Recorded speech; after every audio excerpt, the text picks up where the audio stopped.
o tripé da bênção. Olha para o seu vizinho que está aí perto de você, né? Qual que é o tripé da bênção? Fé, fidelidade e honra. Fé, fidelidade e honra. Esse é o tripé que a gente precisa para que a gente possa vencer todos os dias. Diga comigo assim: eu quero ser alguém em quem Deus pode confiar.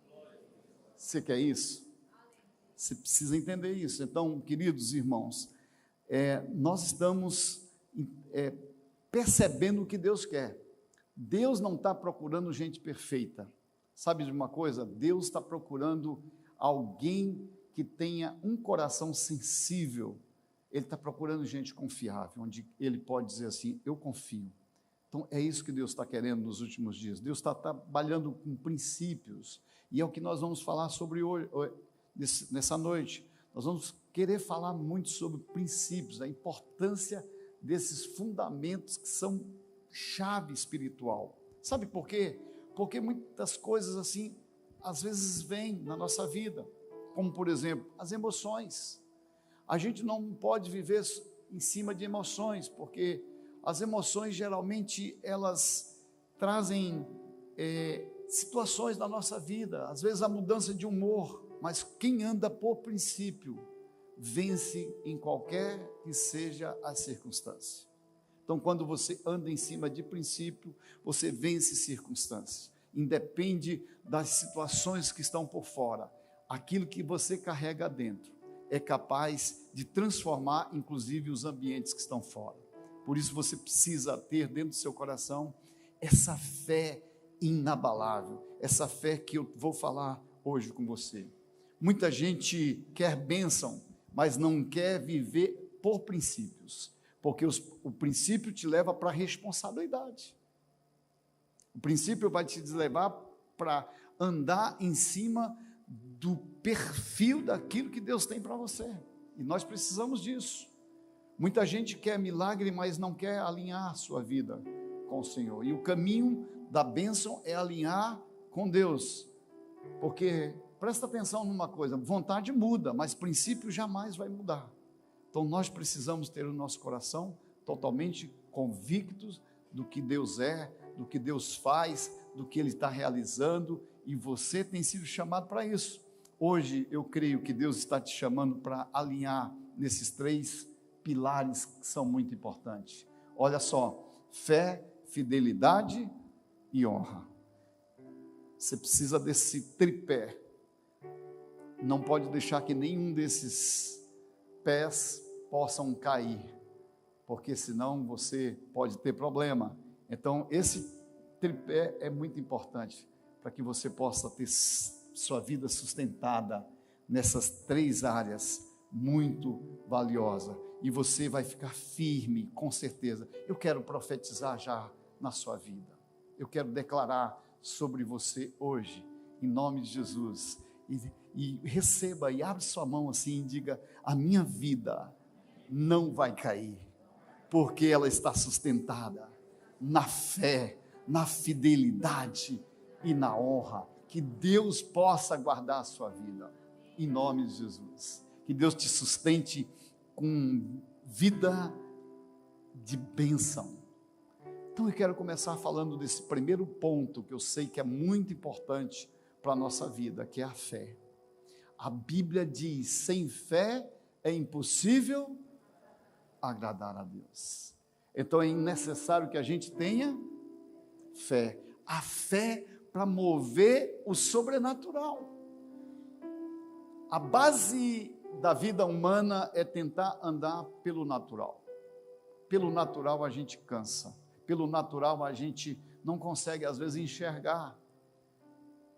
Porque no natural a gente enxerga as pessoas como elas são. Mas quando você tem a visão espiritual, você enxerga as pessoas como Deus vê. Deus ama todos nós. Deus, Ele tem um carinho especial por cada um de nós, e Ele deseja que a gente viva uma vida de bênção. Então, por isso, olha só, a fé é a forma como nós vamos escolher viver. Porque quando você vive pela fé, você vive baseado naquilo que a palavra de Deus vai falar para nós. E a palavra então vai dizer em Hebreus capítulo 11, olha só, verso 1, diz assim: a fé é a certeza daquilo que esperamos e a prova das coisas que nós não vemos. Essa é a maneira que nós devemos pensar sobre fé. Fé não é fingir que o problema não existe, porque tem gente que acha que é assim, parece que, não, deixa a coisa acontecer. Deixa eu falar uma coisa para você. Tem gente que pensa que o tempo resolve o problema. Deixa o tempo correr. Se o tempo resolvesse o problema, Deus não seria necessário. Você não precisaria de Deus, porque se o tempo resolve, é ou não é verdade? Nós precisamos do Senhor na nossa vida. E a fé, ela é justamente esse estímulo para que a gente possa buscar Deus. Então a fé é olhar para o problema e dizer: você é grande, mas Deus é maior. É quando você consegue entender e viver assim. Fé não nega a realidade, ela governa a realidade a partir do céu. E aqui então você precisa logo entender: o homem de Deus, mulher de Deus que anda na fé, ela não está olhando para a circunstância, ele não está olhando para a circunstância, está olhando da onde vêm os milagres da sua vida. E esses milagres, eles vêm do céu, vêm do Senhor. Fé não nega a realidade, o governo precisa ser restaurado nisso. Presta bem atenção, olha só. A Bíblia vai contar da história de um homem chamado Abraão. Um homem que andou pela fé. Esse homem foi o pai da fé. A Bíblia vai dizer que ele é o pai da fé. Por quê? Porque esse homem, ao sair embaixo de um comando, uma palavra, ele recebeu uma direção. Disse assim: olha, sai da tua casa e vai para o lugar que eu vou te enviar. Deus não deu um GPS para ele. Deus não deu um mapa para ele. Sabia? Mas ele obedeceu uma voz. E debaixo dessa voz ele foi na direção daquilo que Deus havia estabelecido. Sabe o que aconteceu? Debaixo daquela palavra, da promessa que Deus deu, o Abraão chegou aonde nós hoje alcançamos, que nos tornamos filhos de Abraão por causa da fé. Você foi estabelecido para ser um homem e uma mulher de fé. Olha, seu irmão está perto de você e diz assim: fé para mover o sobrenatural, para andar em todos os dias, sabe? Libere uma palavra de Deus sobre a vida do teu irmão, e isso é fé, sabe? Você dá o passo e Deus abre o caminho. Tem hora que a gente precisa entender isso. Quer ver? A Bíblia vai falar de um homem chamado Noé. O Noé, no seu tempo, naquela época, não chovia. Ele não conhecia chuva. Mas Deus falou para ele: Noé, faz um grande barco, porque eu vou enviar chuva sobre a terra. E o Noé então começou a construir um barco só debaixo de uma palavra de comando, porque Deus havia falado. E quando Deus então fala, a gente precisa ouvir e obedecer. Agora, dá para entender que seria loucura. Isso é fé radical. Porque se não existia chuva, como é que alguém escutou e agora vai fazer? E eu fico imaginando que alguns talvez chamaram o Noé de louco para a sua época. Mas quando a água caiu, alguns certamente lembraram, diz: olha, o maluco tinha razão. Ele ouviu a voz de Deus. Sabe que Deus está falando aqui com a gente? Nós precisamos aprender a ser parecido com esses homens. Porque, gente, deixa eu falar assim para você entender. É muito legal a gente ouvir histórias. Sim ou não? História de Abraão, história de Noé, a história de Davi. Lembra lá do Davi? Davi só tinha uma palavra. E de repente Deus abre caminhos. Agora eu pergunto para você, escuta isso, e a sua história? Você está contando a sua história de algo que você está realizando, que você decidiu por causa da fé estabelecer, e aí é assim que nós precisamos viver. Deus está nos chamando para isso. Deixa eu falar aqui para você, ó. Davi, ele enfrentou o Golias quando todos diziam que ele era pequeno, mas a fé e a ousadia do Davi foi suficiente, porque ele cria no Deus do impossível. Sabe que foi a palavra que Davi usou? Quando ele veio ao encontro do gigante, o gigante veio com lança, espada e lança, e ele diz assim, olha, eu vou contra ti, no nome do Senhor dos Exércitos. Esse nome é poderoso. Deus está me levando para esses tempos de presença, e eu estava às 5 da manhã, junto com a pastora Cardene, ali conversando, orando junto, conversando e lendo a palavra. Nós estávamos lendo Marco, capítulo 4, e veio essa palavra no nosso coração. A palavra que veio para nós foi quando os discípulos estavam ali, no meio de uma situação difícil, e a água começou a entrar dentro do barco. Foi essa palavra que veio para nós. E luta. E Jesus estava onde? No barco, dormindo. Aí lembraram que Jesus estava lá. Acorda, Jesus! Senão a gente vai morrer. Tem hora que a gente tem que acordar Jesus para a nossa vida. Sabe que Deus falou conosco? Foi uma grande revelação para mim e para ela. Nós estamos vivendo isso essa semana toda. Deus falou assim com a gente: a presença. Se a presença de Jesus estiver com você, não importa as circunstâncias, não importa os problemas. Pode aplaudir que é para Jesus. Pode aplaudir que é para Jesus. Não importa, porque agora você vence por causa dele. Você precisa da presença. Qualquer coisa que você tiver, qualquer luta que você tiver, você só vai precisar da presença de Jesus. Amém, queridos?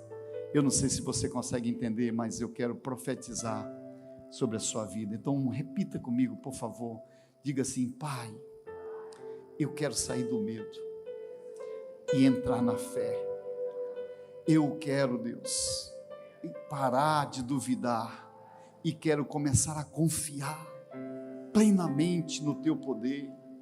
Eu não vivo pelo que vejo, eu vivo pelo que Deus disse, a palavra. Meu futuro é maior do que os meus medos. Eu profetizo isso na minha vida, em nome de Jesus. Declare isso. Nós precisamos usar a boca como argumento de poder. A Bíblia diz que o poder de vida e morte está naquilo que falamos. Você tem que olhar para o caos e declarar transformação, seja o que for. Isso é fé, isso é se mover no sobrenatural. Eu quero te desafiar, queridos, em nome de Jesus, essa semana, talvez você precise disso. Você vai tomar uma decisão na sua vida de decidindo confiar muito em Deus. Talvez, quem sabe, até perdoar alguém. Sabia que a gente tem que ter fé para perdoar?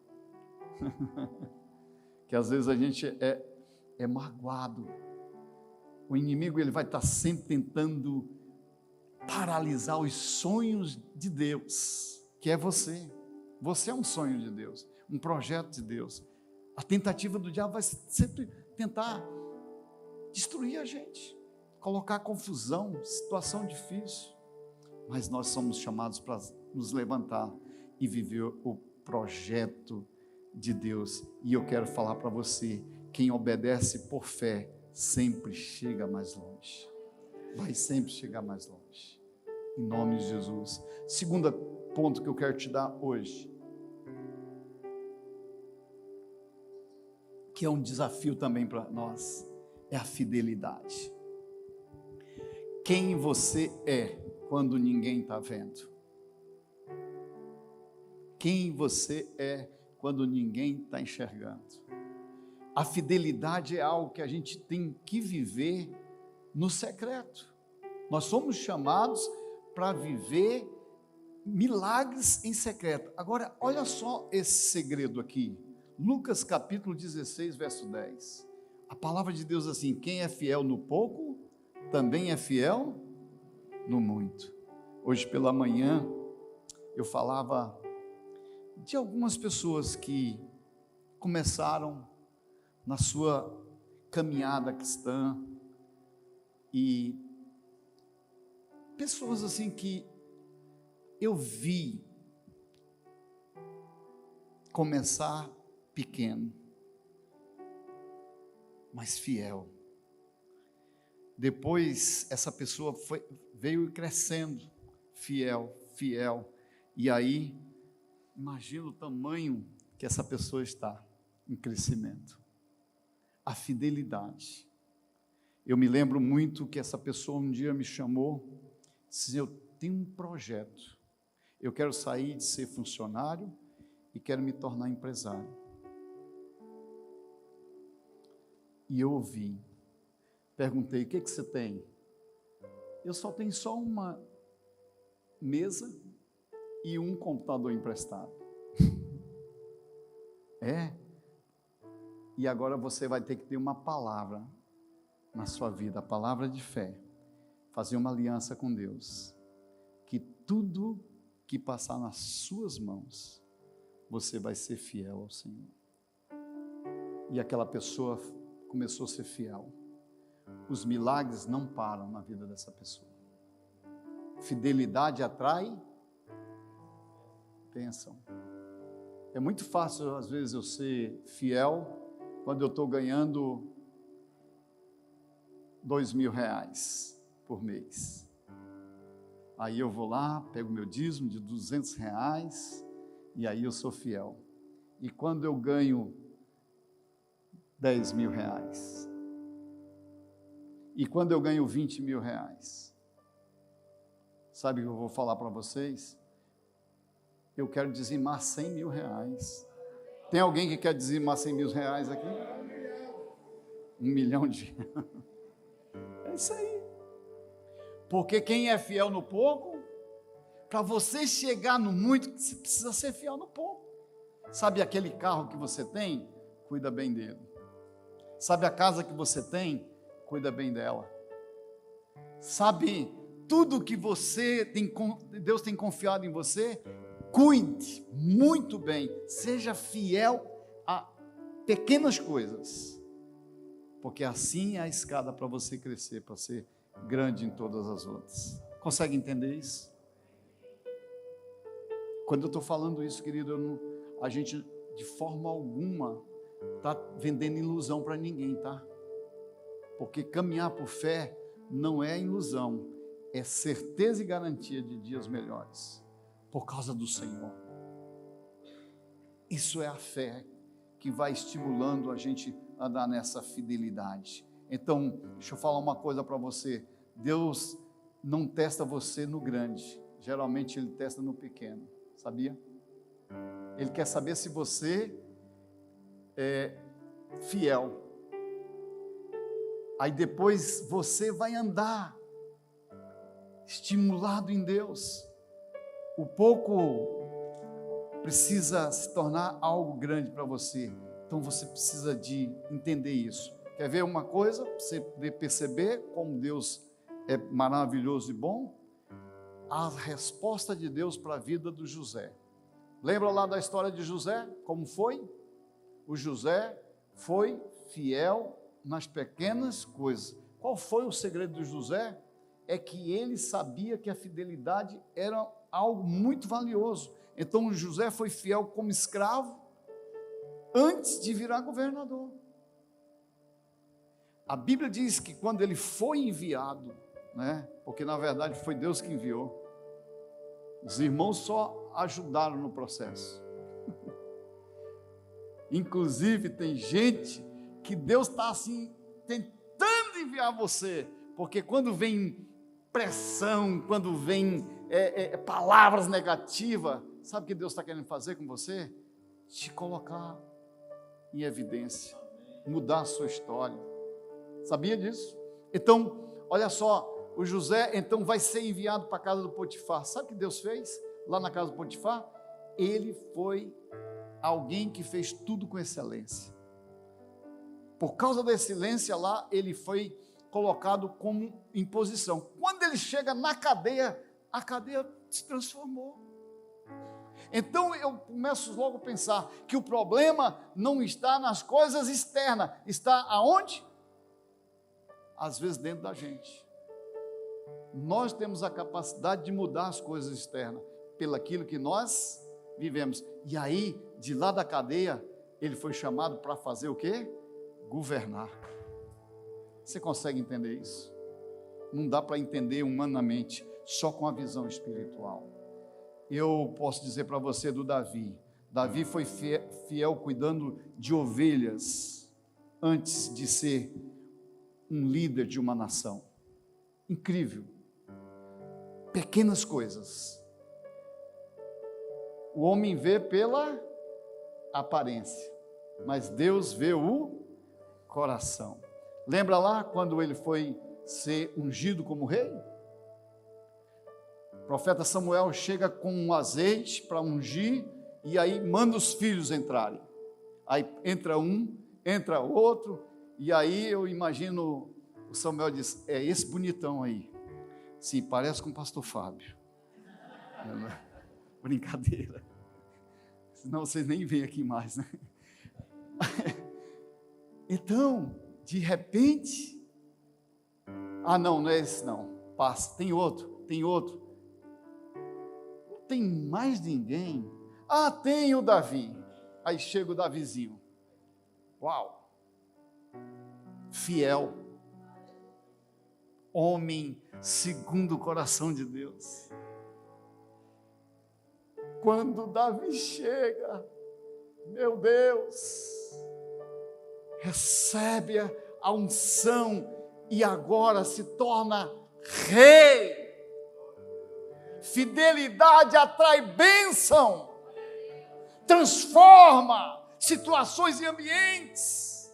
Nós precisamos entender e crer nisso, senão a gente morre. Se olhar para as coisas naturais, a gente morre. O Daniel também foi fiel lá nas terras estranhas.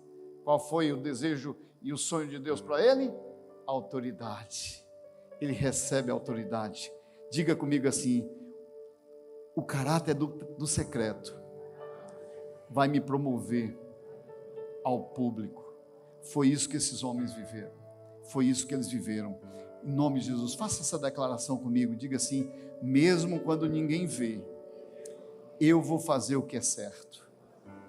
Meu caráter vale mais que minha imagem. Deus está registrando a minha fidelidade. O pouco que cuido virá muitas coisas amanhã. Em nome de Jesus. Eu quero desafiar você essa semana, para que você possa talvez cumprir algumas coisas que talvez tenha ficado aí para trás, consertar talvez alguma coisa que você precisa ajustar, alinhar, quem sabe até lavar aquele carro que você há anos não lava porque acha que é velho. Pequenos detalhes. Amém? Detalhes. Deus olha pela excelência. Ele olha para nós. Honrar compromisso, ser pontual, coisas que são detalhes, ser íntegro no seu trabalho. Meu Deus, nós precisamos pensar muito nisso. Deus vai promover quem passa no teste do pouco. Saiba disso. Fala para o teu irmão que está perto de você: Deus pode estar te testando. Esses dias teve uma promoção aqui de alguém porque passou no teste. Aquela pessoa nem sabia que eu estava testando. Foi fiel, passou no teste. Que bênção. Deus pode estar querendo promover você. E Ele então vai testar você em alguma situação. Vamos correr, gente, em nome de Jesus, porque estamos chegando perto do final. Terceira coisa que eu quero te dar é a honra. É muito importante a gente entender isso. É o ambiente onde Deus age. Incrível, porque Deus, Ele trabalha em cima dessa visão muito poderosa da honra. Então, olha só o que a Bíblia diz em 1 Samuel 2,30: aos que me honram, honrarei. Honra não é sentimento, é uma decisão. Porque se a gente for andar por sentimento, às vezes a gente vai empacar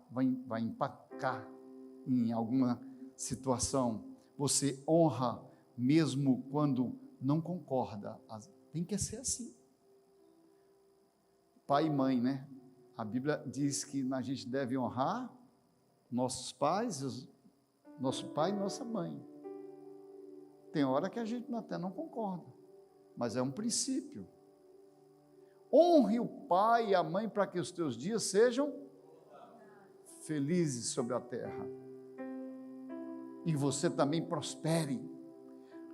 Honra atrai prosperidade. Sabia? Eu lembro muito do meu pai. Porque todas as vezes que eu ia estar com ele, eu me ajoelhava e pedia: me abençoe, ore por mim. E ele botava aquela mão pesada, cheia de calo, na minha cabeça, e dizia assim: que meu filho seja um bom pastor, que ele seja abençoado, que ele ame pessoas mais do que coisas. Está vendo? Alguém que nos abençoa constrói em nós a vida que nós precisamos viver. Se você tiver alguém que você precisa honrar, honre seus líderes, as pessoas que estão perto de você. Honra não é presente. Às vezes a gente pensa em honra muito em presente. Honra é não falar mal. Honra é respeitar, é amar. A gente precisa entender isso. Onde não há honra, o céu se fecha. A Bíblia vai ensinar sobre isso. Onde há honra, o céu vai se abrir. Jesus, ele não fez mais milagre em Nazaré por falta de honra. Ele mesmo falou isso. Então, não foi falta de poder, foi um ambiente espiritual fora da conexão. Entende isso? Então, nós precisamos trazer o ambiente para a bênção. Então, você que está aqui hoje, diga comigo assim: eu quero ver milagre na minha vida. Você quer mesmo? Então pare de criticar e comece a honrar. E aí você vai ver resultado. Quer ver uma coisa? A viúva de Serepta honrou o profeta e nunca faltou comida. Gente, olha que a situação que ela estava era muito difícil. Ela olhou para o bolo, disse: eu vou comer e vou morrer, né? E aí o profeta chega e diz: ei, vai lá, faz primeiro para mim e depois. Aqui tem algo espiritual nesse negócio. Primeiro Deus, depois não vai faltar para você. Primeiro Deus, depois não vai faltar para você. Você consegue entender isso? Honre a Deus e você vai ver que não vai faltar nada para você. Nada. E aí essa viúva vai lá, por uma decisão em fé, pelo princípio, ela estabelece aquilo que foi liberado sobre a vida dela. E agora ela faz então o bolo, dá para o profeta, e a Bíblia então diz que não faltou nem azeite e nem farinha na panela. Comeu todo aquele tempo. Deus é um Deus de poder. Davi honrou Saul mesmo perseguido. É assim que a gente tem que viver. Então, queridos, é importante a gente pensar em algo muito poderoso. E eu quero então levar você, quero profetizar que você vai viver isso, onde você vai trocar crítica por honra, onde você vai trocar murmuração por gratidão, onde você vai trocar julgamento por respeito, onde você vai fazer da sua casa um ambiente de honra, onde você vai abençoar as pessoas que estão lá. Que coisa linda! Nós precisamos viver isso. Nós estamos sendo chamados para construir. Então eu quero desafiar você para essa semana. Talvez você entender isso e honrar alguém que você tinha dificuldade, inclusive, de respeitar. Porque é muito fácil eu honrar alguém bonzinho, né? Alguém bom, é muito fácil da gente amar. Sim ou não? É fácil demais amar essa pessoa, ela é boa demais. Eu quero saber se você vai honrar alguém que talvez você está assim, não quero. Aí aqui é onde vai entrar, né? Talvez um líder, o pai, a mãe, né? Quem sabe o pastor, o chefe do trabalho, que você está assim já de contramão com ele, porque ele não te deu aumento. Ou não estimulou você em alguma coisa, passou rasteiro em você, alguém que talvez você diz assim, gente, de repente compensa você abrir uma porta espiritual para dizer assim, agora é bênção. Eu quero fechar com vocês dizendo que nós estamos num tempo de mudança, onde a honra há a visitação de Deus.